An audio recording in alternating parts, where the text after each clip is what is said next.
Well, welcome everyone to the next edition of Carl's Corner, which is episode 7. And I've reached out to a friend that I've known too many years to know, and it just over with the coming off Facebook, and we've all been friends. And actually, like I mentioned to you in the my friend Joe Ricci, who is, where are you, Joe? You're in Pennsylvania, central Pennsylvania? Right outside of Carlisle, in a little town called Boiling Springs. Which is how far from Harrisburg? About 20 minutes. Okay, south or east or west? It's west of Harrisburg. West. Yeah. Okay, so I'm going to show this picture and understand the last time we actually met and talked in person was roughly about 10 years ago in May at this radio station in Philadelphia at about 10:30 on a Saturday night. And I think you could see the clock on the top left-hand corner. When I took this picture, it's like a little bit over past midnight. A little past midnight. Do you remember? Yeah. What was the meet? Why did we meet? I know we were trying to do. We're always looking to do something, but what was? Do you remember? Well, yeah. I mean, you and I have we have a past. It is a beautiful past, a wonderful past, a friendship past, and a radio past. So that particular photo, I was working with Vince Squire, and you had surprised me coming into the studio, which was awesome. And you ended up with that shot with my Penn State shirt.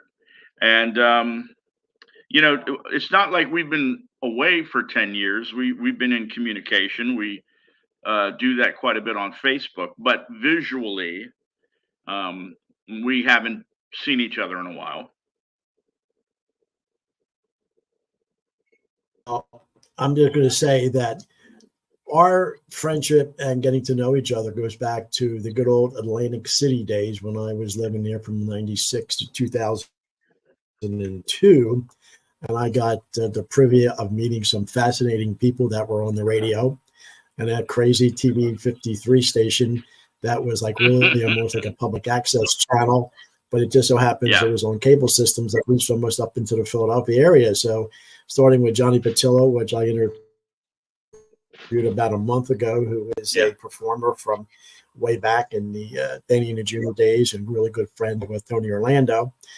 But then I kind of husband and wife team of Anthony Santinelli and his wife at the time, Linda, who they were New Yorkers, and they did this show on Sunday mornings called Radio Talk, talking about radio on the TV.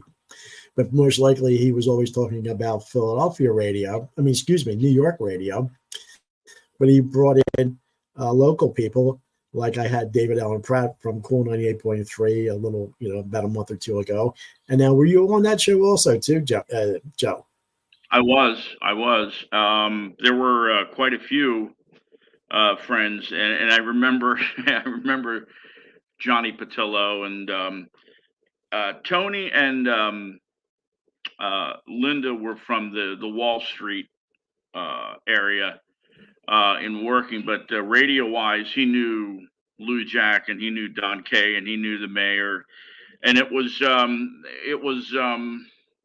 in their heart, that kind of situation, growing up with that kind of music that inspired them.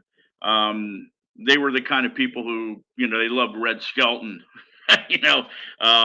on TV. And come on, Joe, nobody's going to know who Red Skelton. Nobody's going to know who Red Skelton. Nobody's going to know who Red Skelton is besides us. That's way before a lot of people.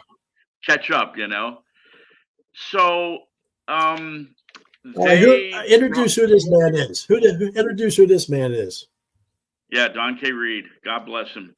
Don was, he was open and boy, did he have insight, and was he a great teacher.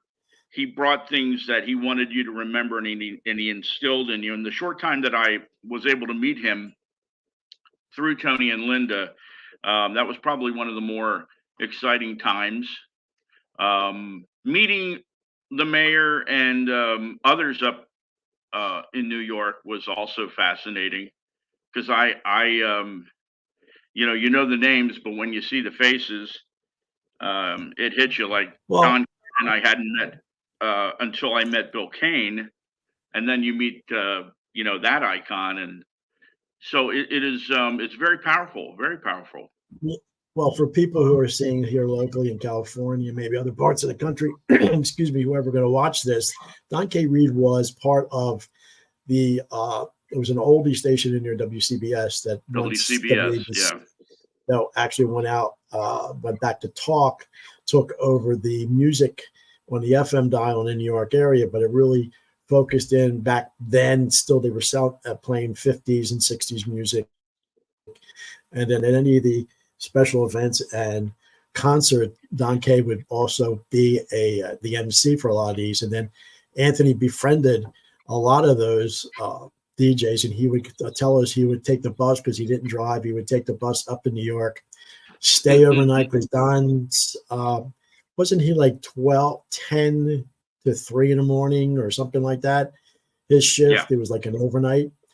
Yeah. And it was always fascinating. But Anthony always let us, come on and be a part of it. But then getting back into so how did you so you're originally from that central Pennsylvania area. Yes. What got you to the Atlantic City area and into radio? That is an interesting story. I had worked locally here for a number of years. Stations like QV 93, WCMB, even a short brief period at Wink 104. And then I decided to get away.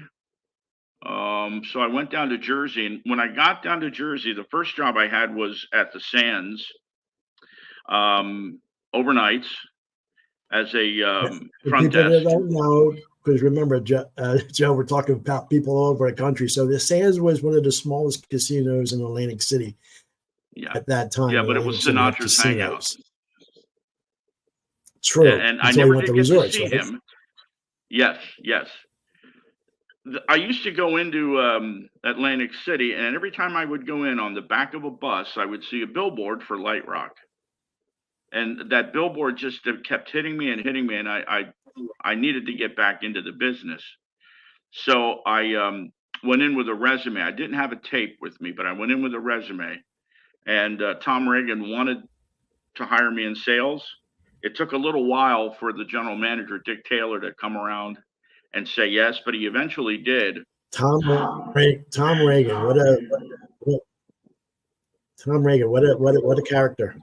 Yeah, but Tom was one of those who he knew and evaluated a lot of things. He helped you along the way with your sales and how to be how to approach a client, what to say to them, how not to be overtly aggressive, how to bring them into you once you explain to them what you're there for. So I thank him every day for that. And Dick Taylor was that as well, but Dick was, I mean, he was just he was just an encyclopedia of everything you could possibly imagine, and he worked well. Dick Fennessy was our program director, and God bless him, we just lost him, but boy, the stories he told from WFIL to York, Pennsylvania, where he worked, and learned a lot from Dick. So I worked a number of different places in Atlantic City. So from Light Rock, I went over to Cool 98.3, and Bill Kane got me in over there. Worked there and at the So where's this? Where was this picture taken? That was taken in a mobile trailer at QV 93, which eventually became WTPA. Oh, so that's in your home market. That's not Atlantic City, then. No, okay. That's in Mechanicsburg. Actually, there was a trailer behind the house that the station's sales force worked out of. We were in the trailer. Our studios and our production facility were in that little trailer, and we were behind a furniture warehouse. Now that trailer no longer exists, but when people see that, um, they recognize that it's from that era. And in that facility, I mean, Steve Harris, who's in New York now with a voiceover company, um, Joe Donovan, who eventually went to WPEN in Philly, Chris James, who is still in the market doing exceptionally well as Hawaiian Chris James. Mike Tyler worked there for a brief period. Mike is syndicated all over the United States now with his show. I think he's out of Nebraska. So who is this, Joe? That is Scott Smith, who worked odd jobs in the technical side of things, and we got to be friendly playing softball. And Scott loved music. He loved the whole aspect of it. So one day I asked him if he wanted to come out and help me, to do some gigs, some weddings, some private events, and we forged a relationship and a business up until I left to come to Atlantic City. I came back here in 2015. We started up, but then he had some injuries that eventually he couldn't do it anymore. So without him, I didn't want to do any extracurricular, parties or anything. So we stopped. But Scott's a tremendous, 40-year friend. There's your promo from Cool. Yeah, our sales headshots back in the day. So when were you in sales? Because I started at FPG in 96, around November, December. And like I mentioned to you in our talk yesterday, that I worked under Jack Miller. They had this crazy idea that they could just have a salesperson just for the AM, which in that small market was just almost an impossibility. Or my background in sales at the time, they had Light Rock, which was a 50,000 watt FM that went over 10 counties. Didn't they have the a country station too? But I couldn't sell them. I had to turn them over to somebody else, so that didn't work. So I ended up going over to Cool, working for John Riebel. So you were already out of there as far as sales, or you were with? I started in 93, February of 93. And way before me, yeah. Okay. Yeah, started in February of 93. And then it just escalated to on-air production, all that fun stuff. And transitioning from Light Rock 96.9 over to Cool 98.3 and the Shark. And the country station at the time was 106.3. It wasn't Cat Country. It became Cat Country sometime later. But we were 106.3. 106.3 now, I think, is an alternative station down the shore. But that was the progression for me. And for Bill Kane, Bill brought me over to Cool 98.3. And I love him for it. Well, that's when music was still very important, and you still were able to play. But it wasn't as free, it wasn't as formatted as it is today. I know you did a little rant about the same 5 songs over a 2-hour, 3-hour period, which is the death knell to the terrestrial radio, as we all know, even out here. At any given time, you can hear Hotel California about 16 times in the course of a day. Okay, it's a great song, but I'm going to hear it 16 times. You've known me long enough, and you know exactly how I feel about radio today.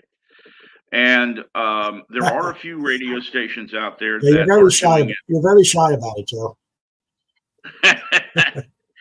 there are a few stations that are doing it right. They're doing it right with talent who are presenting stories, who are giving, you know, some ideas behind the band, behind the song, behind the times.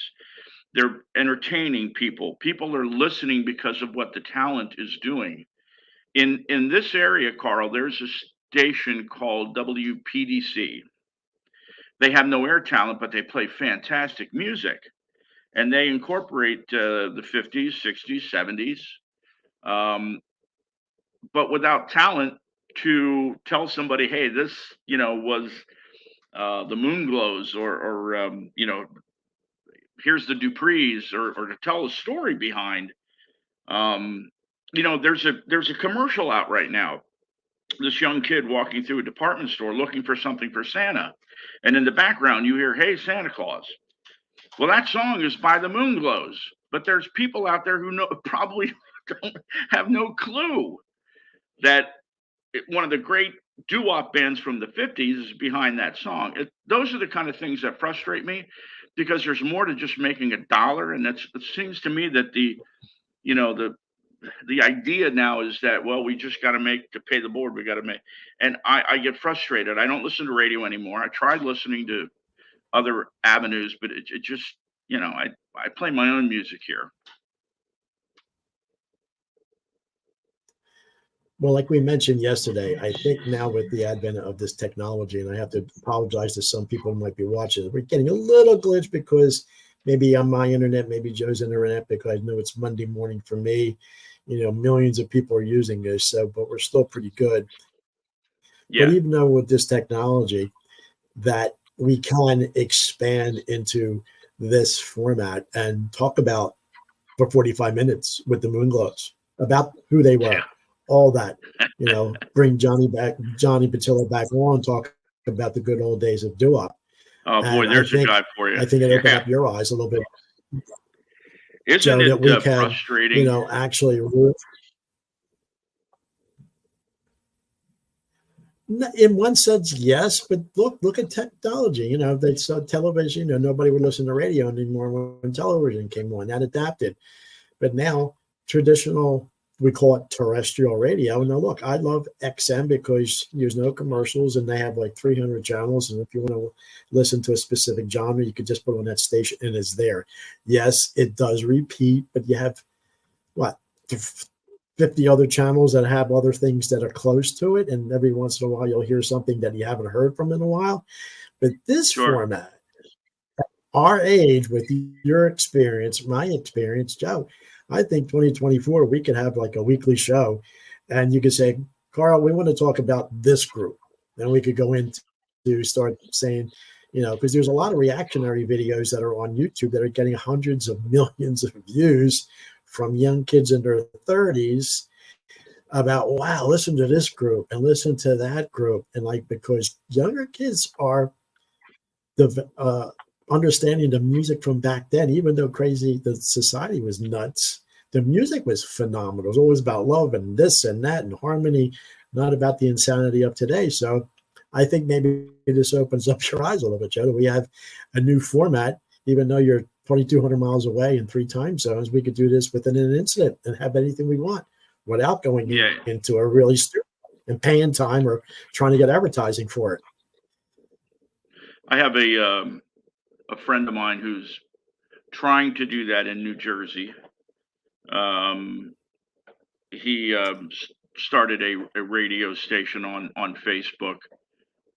One of the smart program directors who worked at WOGL, who worked at the Shark, programmed the Shark. I mean, this guy knows his Philly soul. He knows his Motown. He knows his doo-wop. And he's a talented individual, extremely talented. His knowledge is just exceptional, just like Bill Kane. Bill should still be on, despite his health, he should still be on radio. The guy is a walking encyclopedia. And he does it in a way where a young individual who would listen to Bill and say, I never knew that about that artist. I've got to listen to that. And that's what we want, because Joe, otherwise we'll lose it. Are you still in communication with him? Oh, sure. Why don't you Yeah, get I love Bill. what Bill is once this airs? Why don't you? Because I think I did become friends with him somehow, but we don't communicate. But once this airs, you could communicate with him and say, hey, could get you and and him and talk about a subject once a week. So once this airs, why don't you reach out to him and actually have him on here? Because look, you're in the comfort of your home. I'm in the comfort of my place. We don't have to physically go into a studio and worry about this. So yeah, you just brought him up. I'm sure he has a laptop with a camera and a microphone that we could hook it up. Yeah, it never leaves you. You may leave the industry, but the industry, in terms of the music and the knowledge, never leaves you. You're always there. I mean, I'm trying to always look for something that will educate me. Recently, we saw the biop on Little Richard. Fascinating.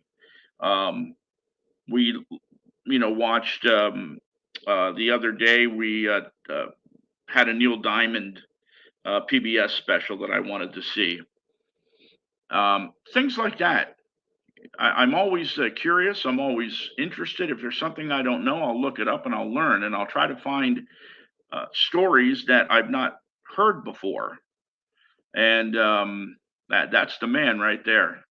He's a technical whiz. He started out, getting his license in engineering and worked as an intern at WIBG 99 in Philly in 74, I think it was.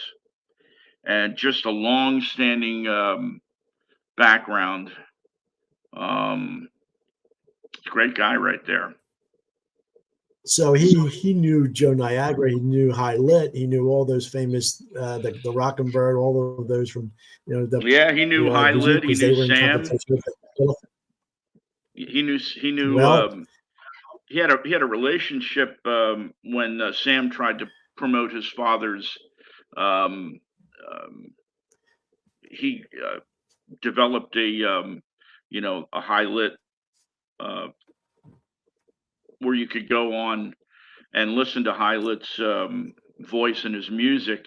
I don't know. I believe Sam passed away. High Lit's son Sam passed away, but he knew all of them. Joe Niagara, I think, was probably one of Billy's inspirations um, in the business, among others, and he was very close with Don Cannon.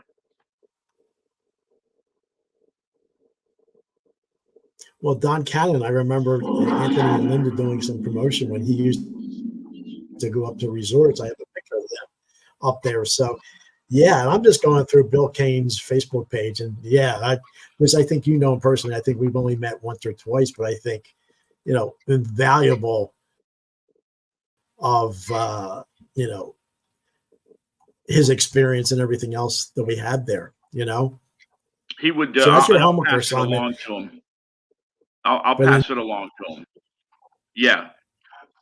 Yes, I will do that. Yeah, he would love this. He would love to talk about, um, you know, I mean, I would be interested in hearing about the Wibbage days, and it really kind of is enlightening. He started at Wibbage, and he, I believe, ended at the new Wibbage down at the Jersey Shore. Jerry Beebe and John Lockwood and a couple of other people, Ken Schaefer, that he worked with down there. So there's a lot of stories that Bill would have regarding the background. He would talk to you about Kevin Fennessy, and I'm hoping that Rich gets into the Broadcasters Hall of Fame here because he deserves it like his brother did. So those are some of the things I think. There's some great stories there that you can get from Billy. All right, so all the people you've interviewed are wonderful, by the way. Yeah, David Allen Pratt, I know he's got a ton of stories. Johnny Patillo is just a great person, period, and what a great entertainer. Can that man sing or what? I know at 74, 75, that God bless him. And I know and I met him a few times. His co-host passed about 4 or 5 years ago now, I think through COVID, was Kenny Jeremiah, who Yeah. was with the Soul Survivors. Now, he was a lot older, but, at our age, a lot of them are starting to go and whatever. So, as many as we could get on here and mention their past. And so I think, you're going to see what this medium could do, especially for this, because obviously there's no outlet out there for 50s and 60s music. But I think guys like myself that could actually put this out there and actually put the people that were part of it. Now, there's an engineer that did a lot of the engineering of a lot of the iconic songs that came out of Philadelphia International and Philly, Gene Leon. And I guess he has some personal issues, whatever, why he doesn't want to come on yet. But he was like an engineer on some of the classics of them. With Teddy Pendergrass and Harold Melvin and Double Dutch Bus with Frankie Smith and all that. So, yeah, there's a multitude of people that are out there. It's just amazing. So, and you don't hear them on so the radio, you were in Atlantic Carl? City for so many years. You were in your radio business. I wonder why. Why? Because the You tell music's too me. good. They want all the I new mean, garbage. They want the Soul Survivors. They want, You never hear, and I used to play the extended version of Expressway. Expressway, the one that you hear on the radio is like 2 minutes and 40 seconds, but there was an extended version. It goes to 3:15. Bill Kane and I used to play that all the time. When I came into the Carlisle area and people heard the extended version, I would get calls. Where'd you find that? You have it in your collection. Teddy Pendergrass. I used to play Teddy, and you just don't hear. You just don't hear but look, those artists. Back in the day, everybody had. Joe, remember back in the day, all the groups had extended version. Look at "Light My Fire" by the Doors. There was the commercial one that was on the radio. There was two something, and then the extended one with all the extended, organ. And then the biggest one was, remember, "Time Has Come Today" by the Chambers Brothers. But had the commercial, right? So yeah. So that's another term that they don't even know what a 45 or extended version of or extended mix. Right. Okay, yeah, so you were in Atlantic City for how many years, and you were in. What made you say that's enough? I'm out of here. I'm going back home.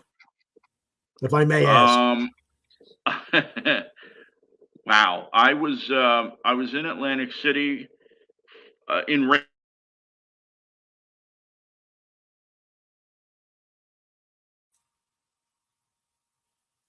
We're having a little bit of internet situation here. Hopefully Joe's still around and still there. It might be his, it might be mine. So we'll see. Radio from 93 Supremes. I just said, my Lord.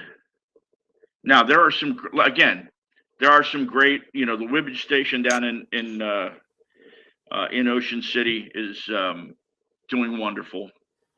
And there are some stations, WVLT in Vineland, like I said, WPDC in Elizabethtown here in Pennsylvania. There are some stations that are, doing it with talent and with music. But boy, if we got back to the community, to the people, if we could express, that is even more of an intense presentation. And you talk about, growing stations, people would flock to listen if they did it right. Yeah, I just wanted to say for that last little segment, your internet must have cut out a little bit, so it didn't really start. So my initial question was the reason why, you left the AC area and then you moved back, because I know I saw you in 2013.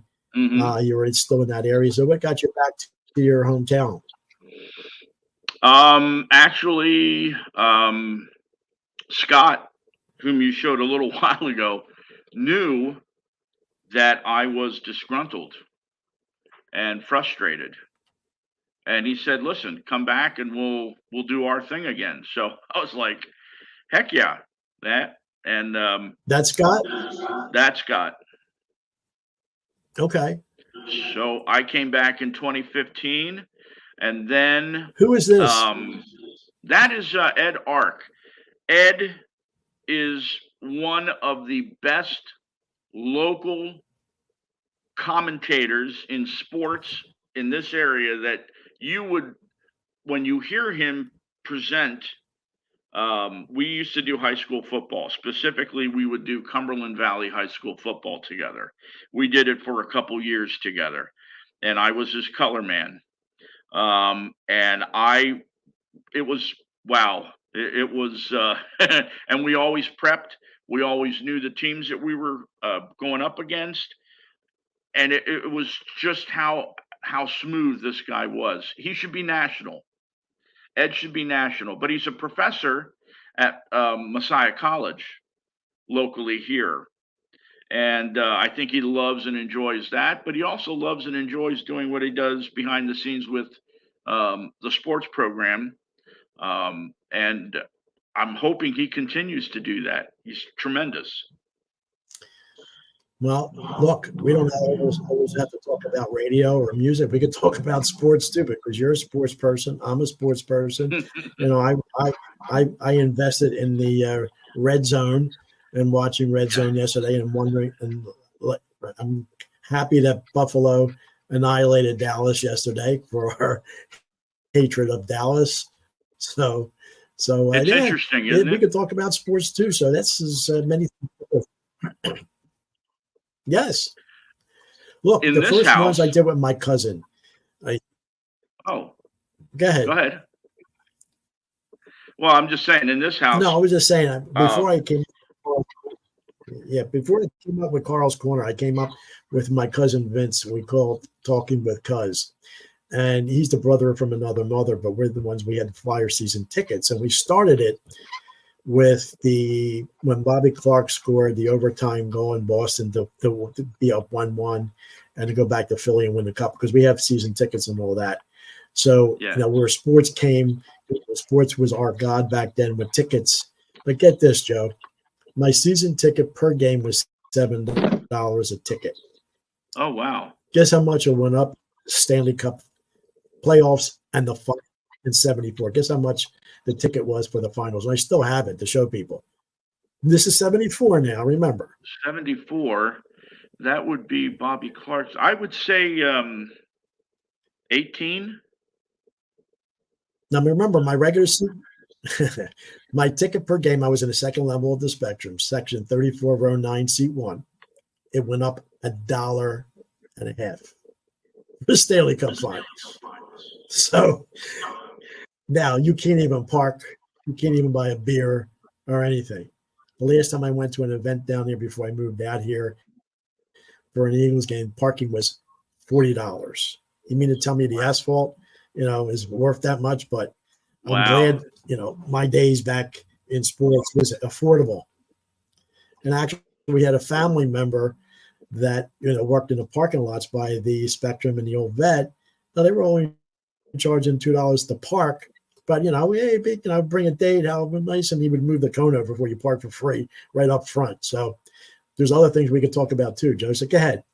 Yeah, that was a great area. I mean, so you moved back. You had the Spectrum, you had the Vet, you had JFK, where the concerts and the Rolling Stones and great artists played at. We were very and live, and I worked Live Aid 12, oh wow, 18 hours. Oh wow. I worked security for Spectacle back in the day at Live Aid, 5:30 in the morning to midnight. One of the greatest days I've ever had in my life, not realizing what really it turned out to be. We thought it was just another big concert we were going to work to, but we had to be there at 5:30 in the morning. And we had designated parking spots, and it was already a festival. Yeah, go ahead, Joe. I think that it is indicative of those who were part of Live Aid to go back to where Live Aid first started. Live Aid first started in 1974 with Harry Chapin and Bob Arams, I believe his name was, when they started World Hunger Year. It had always been Harry's goal to put together, and this is coming from Harry Belafonte, who, when Harry, when Harry Belafonte was given an award in '86, the first thing he talked about was Harry Chapin, and that pebble in the pond that Harry created and started, to create everything that became Live Aid. So that's what I go back and I, look at, and I listen and I remember, and that he couldn't understand why we had so much hunger, not only around the world, but right here in the United States as well. So, those who were a part of that, I guess they accepted the vision, which is tremendous. But he had been working for years, and he worked with John Denver, and he worked with Belafonte, and he got a lot of great people to back him. Now today, I believe his wife does Why Hunger, which is the setup from the World Hunger Year. So that's how And you Live see, Aid all and started. Joe, see, you just educated me on a little bit more. Now I kind of recollect without that. I wasn't that, because I go back now. It wasn't for hunger. What the first benefit concert ever was George Harrison's, for Bangladesh at Madison Square Bangladesh, Garden right? in August Yeah, of '71. Now that was, because of the catastrophic weather events they had and all that. But yeah, correct. I just now remember about that one in '74, '75 with Harry Tape. So yeah, it's look, we're considered old head, old dudes, but boy, do we have a lot of stories and man, a lot of life situation about in and out of the business, the business, Yep. so to speak. But Yep. but yeah, it's like, see, you was wondering what are we going to talk about. So we're at 37 minutes, and look, we haven't even scratched the surface of anything yet, Yeah. So, Yeah. all right, what Yeah. I else? love Where I do you want love to the go? industry. I'm not fond of how it's presented by some of these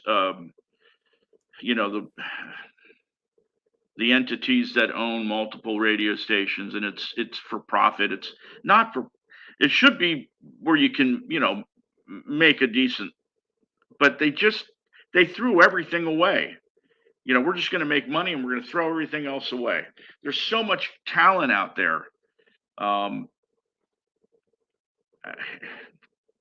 it's sad. It really is sad. Even the Rock and Roll Hall of Fame, when you think about artists like Tommy James, like Neil Sedaka, like the Guess Who, and the list goes on, who are not even considered or nominated. It really makes you sit back and go, "What is going on?" You Well, know? Joe, you just mentioned the name Neil Sedaka. And our prep Yeah, on yesterday, you mentioned you have an interview with Neil Sedaka that you did back yeah, in the day. yeah. Tell I us a did little an bit about. interview with Neil when he was in Wildwood, and I researched a lot about him. His father was a taxi driver. His mother was a teacher, and I had learned that it was his mother, because they didn't have money back in those days. I mean, everything was a struggle. But his mother bought him his piano, and I mentioned that to Neil, and it threw me when he said, "Wow, Joe, you really did do your homework." And I was proud of that, and I'm thankful for Neil for allowing me to have the opportunity to interview him. And I asked him about RCA. I asked him about if he was okay with the way they let him go, and there was no animosity there. And I also asked him about the Rock and Roll Hall of Fame. Now, you keep in mind that Neil Diamond is in, and Carole King is in, but Neil is not. He hasn't even been nominated. And I asked him, I said, "What? Why?" And he said to me, "Joe, it'll never happen in my lifetime. And boy, did that get me emotional. So, Why? Why does he think is that he he wouldn't should be? be, Why? he should have been in a long time ago. Um, he should be, if you think about artists who are respected in the industry, Tommy James should have been in a long time ago. Um, think of some of You the think they artists. forget? You think they forget about the 50s and 60s artists? Like they're kind of like overlooked and thinks it's only 70s, 80s, and current people. Because the people that run these organizations and these Hall of Fames, they're not people of our age. They're all younger, thinking, you look at these lists. I just saw one online this morning, the top 50 guitar players. And, it's just like, wait a second, this one's listed 18th and this one's 20th. Like, Jimmy Page is like 7th or 8th. What are you kidding me? So I think it's the perspective of the people that's actually involved doing this, that they have no If, clue about what really preceded them. It's just like us with our parents' yeah, music with 40s and 50s. Well, 30s, 40s, and 50s. if you listen to the artists, you'll know. If you listen to the interviews, listen to Lou Graham's interview, listen to Cher, listen to some of the other artists who, um, um, some of the main players from Bad Company.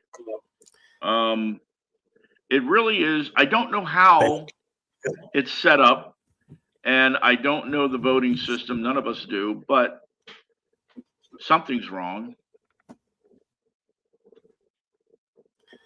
Well, it's they say it, people, most other societies, that your elders are respected, whatever.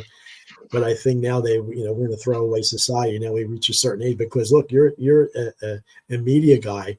What's the Arbitron and Nielsen ratings? It only goes up to what, 55? It doesn't even Hmm. include our ages anymore. That's interesting. Wow, like we don't exist, we don't count, we don't have income. So, but Yep, it's that's what we've interesting been that. talking about. But it was very interesting. Not to it's a negative or a morbid note, but then I had a dear friend that invited me to Palm Springs for the weekend, for Thanksgiving weekend. So we had Thanksgiving, and I go, okay, what are we going to do that next day on Friday? My friend Jonathan, who's a great classical guitarist, but he plays modern music. But he goes, we're going to go to a cemetery. I go, what?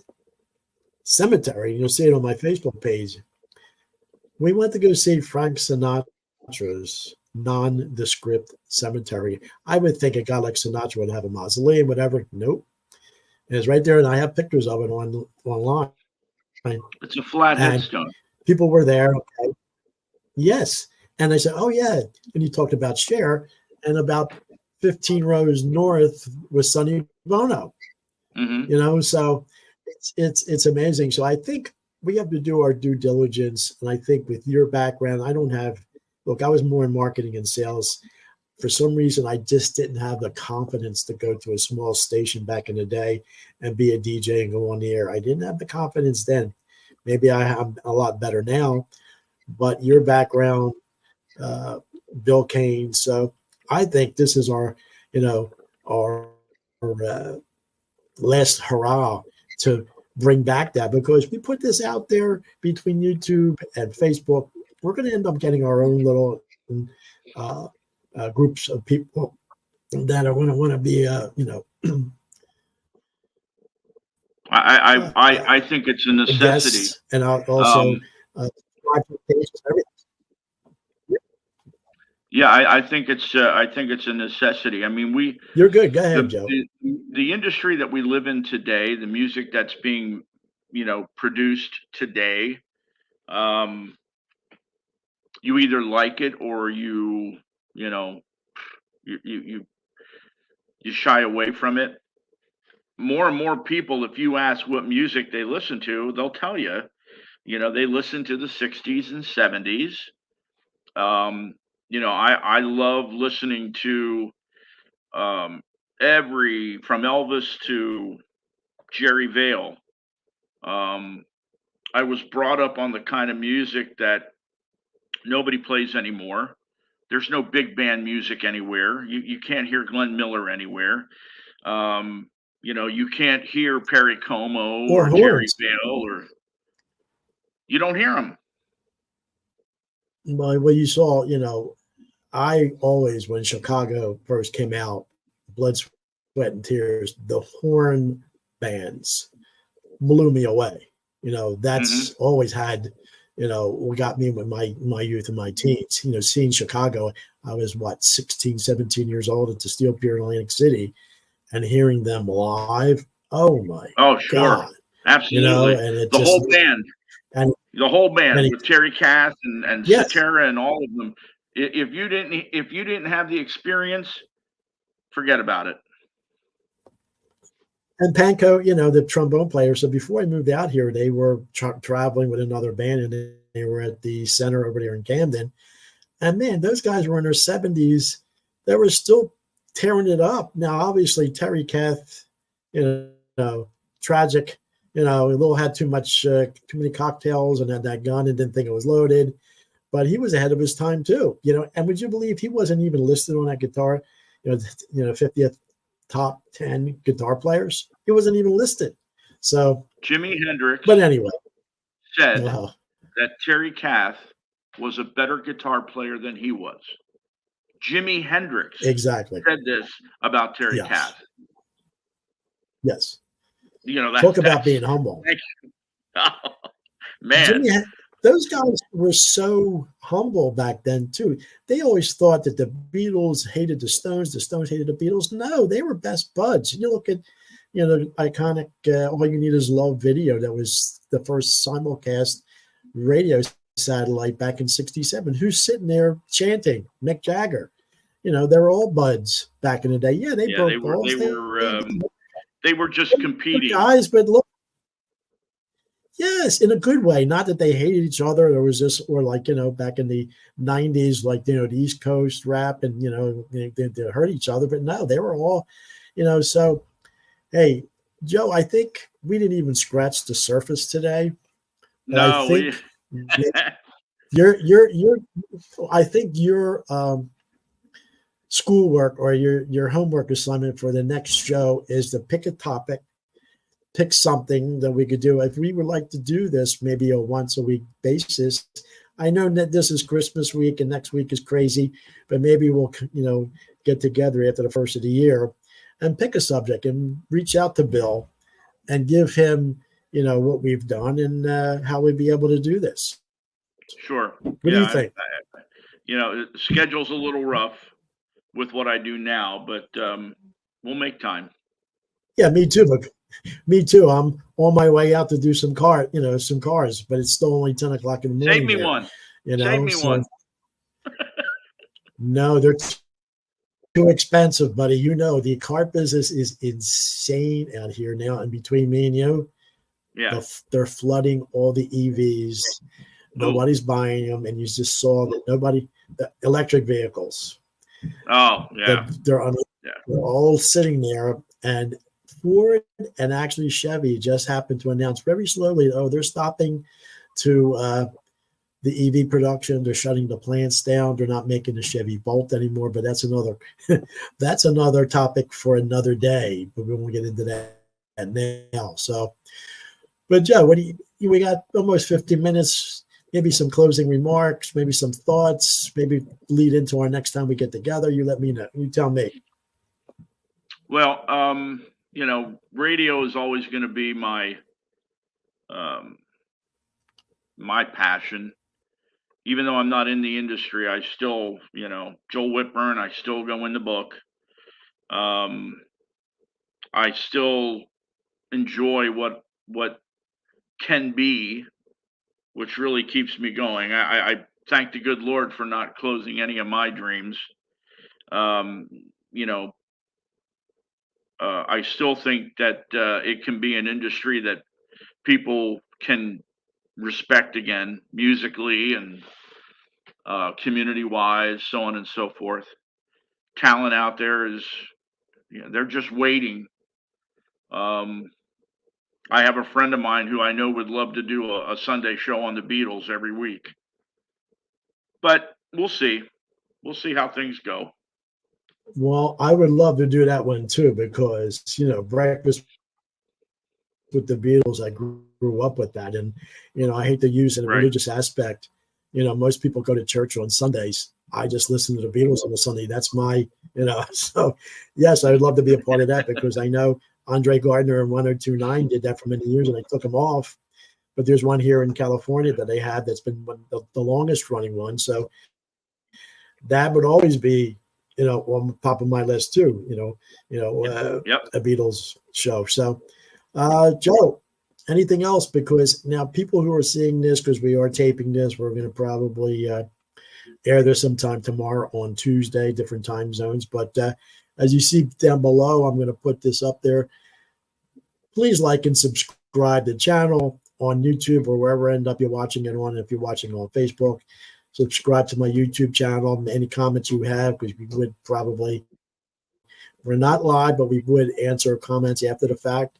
And so what do you think, Joe? Because you're always wondering what's this going to be like. What do you think after the first one? I'm I'm amazed that I'm here doing this with you.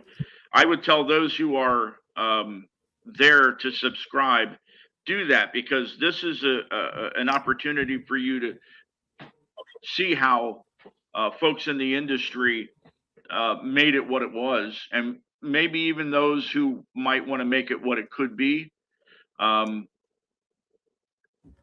I know it's in its relatively infancy, if you will, but go with it, because there's going to be a lot of good coming out of this down the road. Subscribe. Yes, I think we're going to be the new pioneers that are going to do this, so I appreciate you being on, so till next time. So yeah, you got your little homework assignment to get a hold of Bill and anybody else, because this is going to start airing tomorrow. You'll be able to see it on my Facebook page, and I'll have it on YouTube. All right, and say, yeah, you want to be a part of this? And even if you want to host it, I could produce on the back end for you too. So on that note, whoever is going to be seeing this, we're coming up on Christmas holidays. If we don't get together before that, have a great Christmas. Merry I'm Christmas, still going to say everybody. Christmas. Enjoy. And New Year's. And Joe, let's get together right back after the first of the year. I think I enjoyed this. I think it's good. And we didn't even scratch the surface as I think so. What do you think? We'll hook up. Yep. You got it. All right. Just remember, don't leave yet until this all, after I'm done recording. But then thanks, everyone. And like, subscribe, and we'll see you next time.